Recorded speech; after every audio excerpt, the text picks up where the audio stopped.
నా ప్రభువు తల్లి నా ఎద్దకు వచ్చుట ఎలాగో ప్రాప్తించెను. ఇదిగో ఈ శుభవచనము నా చెవిని పడగానే నా గర్భములోని శిశువు. ఇక్కడ మనం చూసినట్టే ప్రభు తల్లి అనే గొప్పగా పిలవబడిన ఆమె అతిశయించలేదు అనే విషయానికి మనం చూస్తూ ఉన్నాం. మరియమ్మ గారు ఎవరి తల్లి? యేసు ప్రభు గారి యొక్క తల్లి. యేసు ప్రభు గారు ఎవరు? సర్వాధికారము కలిగిన వాడు, అనేకమైన స్వస్థత కార్యాలు చేసిన వాడు, అనేకమైన ఘనమైన కార్యాలు చేసిన వాడు. అటువంటి ఘనమైన వాడు మరియమ్మ గారు కుమారుడిగా ఉన్నప్పుడు కూడా మరియమ్మ గారు ఏ విధంగా కూడా అహంకారాన్ని కలిగి లేదు. అంటే నా కుమారుడు ఎంత సర్వాధికారము కలిగిన వాడని కూడా ఆమె ఎప్పుడు కూడా గొప్పగా ఉప్పొంగలేదు అనే విషయాన్ని మనం చూస్తూ ఉన్నాం. అంటే దేవుని కుమారుడు మనుష్య కుమారుడుగా తన ద్వారా లోకములోనికి ఏ విధంగా ప్రత్యక్షమైనప్పుడు కూడా ఆయన ఈ లోకములో వేలాది కొద్ది అద్భుతాలు చేసినప్పుడు కూడా మరియమ్మ ప్రశాంతముగా అనువుగా ఉంది, తను తాను హెచ్చించుకోలేదు అనే విషయానికి మనం చూస్తూ ఉన్నాం.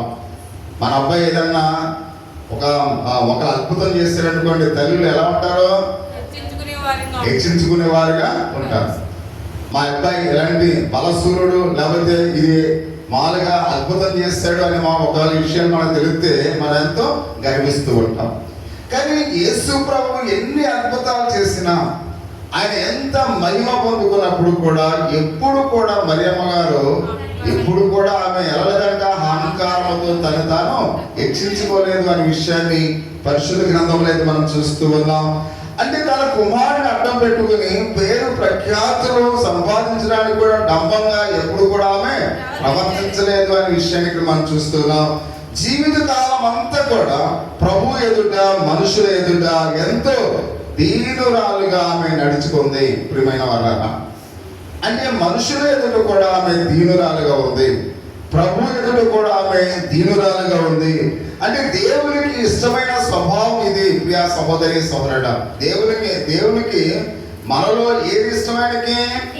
దీనత్వం ఇష్టం. అందుకనే దీనులైన వారిని దేవుడు ఆశీర్వదిస్తాడు. అంటే మనం దీవించబడాలంటే, మనం ఆశీర్వబడాలంటే మొదటగా మనకేముండాలి?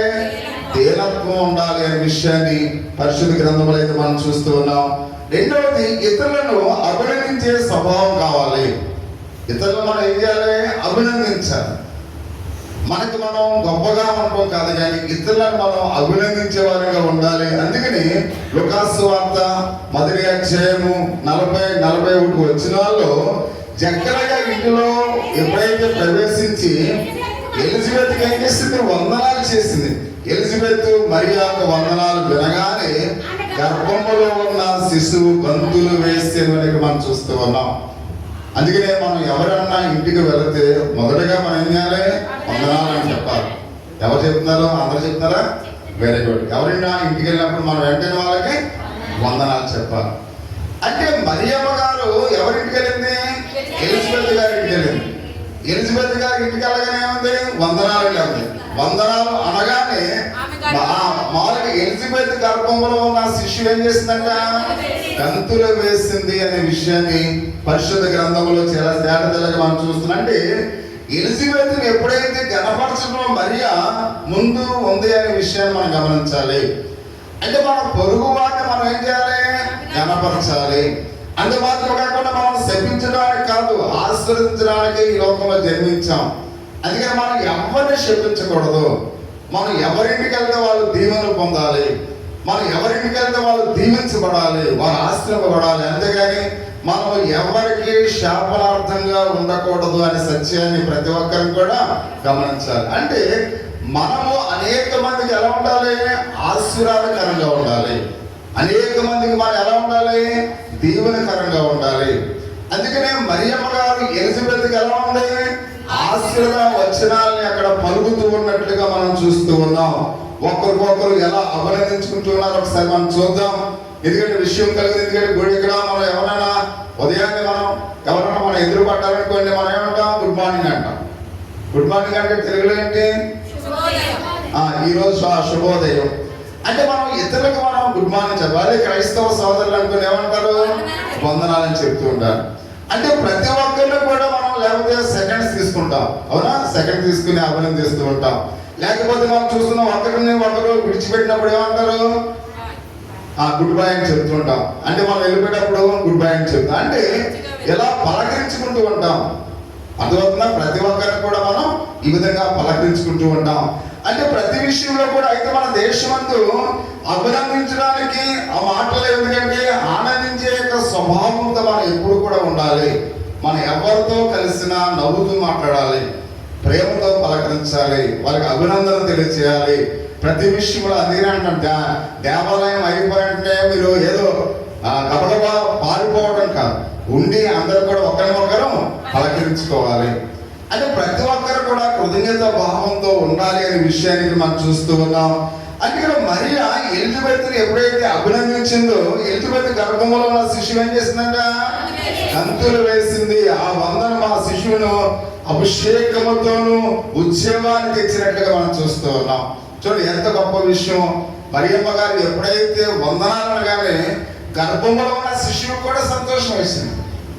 అంటే మన గర్భంలో ఉన్న వారు కూడా మరియమ్మ గారి యొక్క అభినందనలకు సంతోషించారు.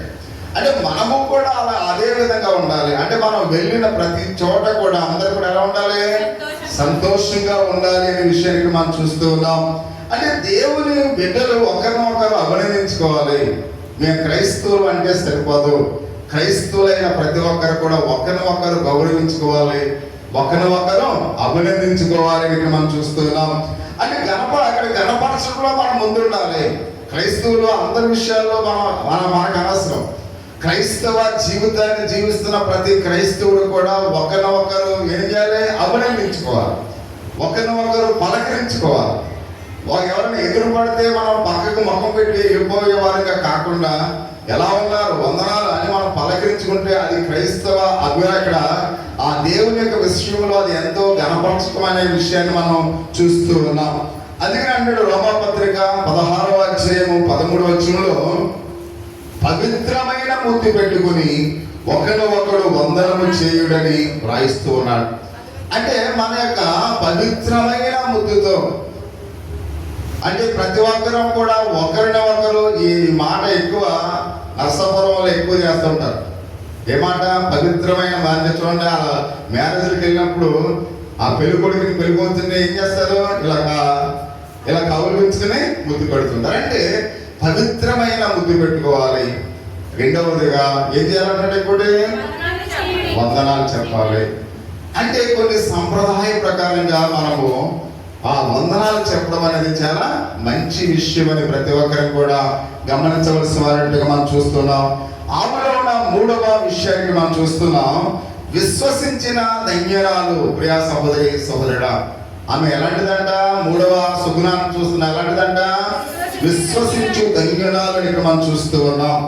మరియాక మరో స్వభావాన్ని చూసినట్టయితే ఆమె పరిశుద్ధమైన విశ్వాసము, ఆమె అన్నిటిలో కూడా ప్రభువును సంపూర్ణంగా విశ్వసించేదని మనం చూస్తూ ఉన్నాం.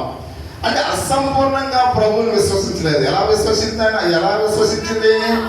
సంపూర్ణముగా 100% దేవుని మీదే ఆనపెట్టుకుంది, దేవుణ్ణి విశ్వసించింది, దేవుణ్ణి పరిపూర్ణంగా నమ్ముకుంది అనే విషయానికి మనం చూస్తూ ఉన్నాం. అంటే ఆమె విశ్వాసం బట్టి ఎప్పుడు కూడా అతిశయించలేదు. ప్రియమైన వాళ్ళ, నేను చాలా గొప్ప విశ్వాసాలని ఆమె ఎప్పుడు కూడా అతిశయించలేదు. ఎలిజబెత్ ఆ ప్రభు ఆమెకు ఇక్కడ తెలియజేసిన మాటలు ఒకసారి మనం చూసినట్లయితే, ఆయన మాటలు సిద్ధించిన కనుక నమ్మిన ఆమె ధన్యురాలని ఆ లూకా సువార్త 1వ అధ్యాయం 48వ వచనంలో చూస్తున్నాం. ఆమెకు తెలియచేసిన మాటలు సిద్ధించిన కనుక ఆమె ధన్యురాలు అని ప్రియా సహోదరి సహోదరుడు. అంటే దేవుని యొక్క విశ్వాసంలో ఉంది కనుక, దేవుని మాటలు విశ్వసించిందని కనుక ఆమె ఏమైందంట? ధన్యురాలు అయ్యింది. మనము కూడా దేవుని మాటలు పరిపూర్ణంగా విశ్వసిస్తే మనం కూడా ఎలా ఉంటాం? ధన్యురాలుగా ఉంటాం. ఆ ప్రసవ సమయాన్ని మరియా సత్రంలో కూడా స్థలం లేదు. ఆమె ఎప్పుడైతే ప్రసవించే సమయంలో సత్రంలో స్థలం ఉందంట, స్థలం లేదు. సమయం అందు పరామర్శించడానికి డాక్టర్లు లేరు, నర్సులు లేరు. చూడండి, మనం ఏదైనా మన బిడ్డ గర్భవతితో ఉంటే ఒక మంచి హాస్పిటల్ తీసుకెళ్ళడానికి మనం ప్రయత్నం చేస్తాం. ఆ గర్భవతిగా ఉన్న కుమార్తె కూడా ఎంతో కంగారు పడిపోతుంది. ఒకవేళ అక్కడ సరైన సదుపాయాలు లేకపోయినా, సరైన డాక్టర్ లేకపోయినా, సరైన నర్సులు లేకపోయినా, అది మంచం సరిగ్గా లేకపోయినా, అక్కడ బెడ్షీట్ సరిగ్గా లేకపోయినా, ఆ పేషెంట్ కూడా ఎంతో ఆందోళన చెందుతాడు. కానీ మరియమ్మ గారు చూడండి, ఆమె కన్యకగా ఉంది, గర్భవతి ఉంది. ప్రసవించే సమయంలో ఆమె పలకరించడానికి కూడా డాక్టర్ లేరు, నర్సులు లేరు, మంచి ఒక బెడ్ లేదు. కాబట్టి మనం చూస్తూ ఉన్నాం, ఆ యొక్క పశువుల పాకలో ఆమె ఆ యొక్క కుమారుడు కన్నాది అనే విషయాన్ని మనం చూస్తున్నాం. మనమైతే అటువంటి స్థలంలో నా పిల్లవాడు కన్నాడని మనం ఎవరన్నా చెప్పగలమా? ఎవరు చెప్పలేరు. మనం అందరం కూడా మంచి హాస్పిటల్లో లేక మంచి ఆ గృహాల్లో జన్మించారు ప్రతి ఒక్కరు కూడా. కానీ యేసుక్రీస్తు వారు అటువంటి దుర్గమైన పరిస్థితిలో జన్మించినప్పుడు కూడా మరియమ్మ గారు ఏ విధంగా అక్కడ ఉందో ఒకసారి మనం గమనించినట్లయితే, అక్కడ ఒకసారి చూద్దాం. ఆమె విశ్వాసము దేవుని మీద ఆధారపడి ఉన్నట్లుగా మనం చూస్తూ ఉన్నాం. నర్సులు లేకపోయినా, డాక్టర్ లేకపోయినా, సరైన వసతి లేకపోయినా, ఆమె మనసంతా కూడా ఎవరి మీద ఉంది? దేవుడి మీద ఉంది. ఆయనే చూసుకుంటాడు, ఆయనే తన బిడ్డను కాపాడుకుంటాడు అని ఎంతో దేవుని మీద విశ్వాసం కలిగి ఉన్నట్లుగా మనం చూస్తూ ఉన్నాం. అంటే మనము అటువంటి విశ్వాసతను ఎప్పుడైనా కలిగి ఉన్నామా అని ప్రతి ఒక్కరిని కూడా గమనించాలి. శిష్యుడుగా ఉన్న యేసుక్రీస్తు వారిని మోసుకుని ఏ రోజుకు భయపడి ఐగుప్తు వరకు పారిపోయినట్లుగా మనం చూస్తూ ఉన్నాం. ఒకసారి గర్భంలో అంటే ఆ ప్రసవ వేదన పడుతున్న ఆ యొక్క సమయంలో ఇంచుమించు 9వ నెల ఉండొచ్చు. 9వ నెలలో గర్భిణీ స్త్రీని నడవడానికి కూడా ఎంతో కష్టం. అటువంటి కష్టతరమైన పరిస్థితుల్లో ఆమె ఎక్కడి నుంచి మామూలుగా ఐగుప్తు దేశానికి పారిపోయినట్లుగా మనం చూస్తూ ఉన్నాం. అంటే అప్పుడు మనకలాగా రోడ్డు మార్గాలు లేవు. ఎంతో కష్టమైన పరిస్థితుల్లో, కొండల్లో, ఎత్తు పొలాల్లో ఒక వాడిని చూసినట్లయితే చూడండి, మనం ఒకవేళ మన ఇంట్లో గర్భవతి ఉంటే ఆ నడిచేటప్పుడు తండ్రి భయపడుతూ ఉంటాడు, తల్లి భయపడుతూ ఉంటది. జాయిగా నడవమ్మా లేదా పడిపోతామని చేతులు పట్టుకుంటారు. ఒకవేళ కారు ఎక్కించేటప్పుడు కూడా 2-3 పక్కన ఉంటారు. అక్కడ మరియమ్మ గారి దగ్గర ఎవరు ఉన్నారా? ఒక ఏసేపు తప్ప, ఒక గాడి తప్ప ఇక ఎవరు కూడా లేరు. కొన్ని వందల మైళ్ళు ఆ రాళ్ళలో రూపంలో నడుచుకుంటూ ఆమె వెళ్ళినట్లుగా మనం చూస్తాం. అంటే ఆమె ఎంత వేదనైనా కూడా సహించింది. ఎంత కష్టమైనప్పుడు కూడా ప్రభు కొరకు ఆమె ఆ సహించినట్లుగా మనం చూస్తూ ఉన్నాం. ఈ రోజుల్లో అంత కష్టాన్ని అనుభవించి ఆ గర్భాన్ని దాల్చిన వాళ్ళు, ఈ లోకంలో అంత కష్టాన్ని అనుభవించిన వాళ్ళు ఎవరిని కూడా మనం చూచొక్క ప్రియమైన వాళ్ళ. అంటే ఇటువంటి పరిస్థితుల్లో యేసుక్రీస్తు వారిని ఐగుప్తు వరకు కూడా ఆ యొక్క గర్భంలో నుండి జాగ్రత్త మోసినట్లుగా మనం చూస్తున్నాం. ఎక్కడ బస చేయాలో కూడా వాళ్ళకి ఎటువంటి ప్లేస్ లేదు అక్కడ. అంటే ఎక్కడ ఉండాలో కూడా ఎటువంటి స్థలం కూడా లేదు అనే విషయాన్ని మనం చూస్తూ ఉన్నాం. ఎవరిని ఆశ్రయించినప్పుడు కూడా కలవరము అయితే చెందుతూ ఉన్నారు ప్రతి ఒక్కరు కూడా. కాబట్టి ఎందుకంటే ఆమె కన్యక, గర్భవతిగా ఉంది. ఒకవేళ ఎవరైనా ఆమెకు నివాస స్థలం ఇస్తే వాళ్ళని కూడా ఆ దినాన్ని రాళ్ళతో కొట్టి చంపేస్తారు. అది అవమానకరమైన గర్భంగా ఉంది కాబట్టి ఎవరు కూడా తన ఇంటికి ఎవరు కూడా రానివ్వలేదు ప్రియమైన వారు. అంటే మరియమ్మ గారు ఎంత అవమానాన్ని ఎదుర్కొందో ఒకసారి మనం గమనించాలి. ఎన్ని నిందలు అనుభవించిందో పరిశుద్ధ గ్రంథంలో మనకు రాయబడలేదు, కానీ ఆ దినాన్ని ఎంత వేదన చెందిందో ఇక్కడ మనం చూస్తూ ఉన్నాం. అంటే ప్రియ సహోదరి సహోదర, కాబట్టి కలవరము చెందిన